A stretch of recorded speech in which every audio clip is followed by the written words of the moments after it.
فإذا برق البصر وخسف القمر وجمع الشمس والقمر يقول الإنسان يومئذ أين المفر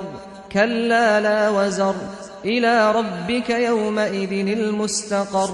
ينبأ الإنسان يومئذ بما قدم وأخر بل الإنسان على نفسه بصيرة ولو ألقى معاذيره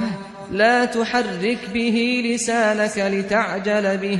إن علينا جمعه وقرآنه فإذا قرأناه فاتبع قرآنه ثم إن علينا بيانه كلا بل تحبون العاجلة وتذرون الآخرة وجوه يومئذ ناظرة إلى ربها ناظرة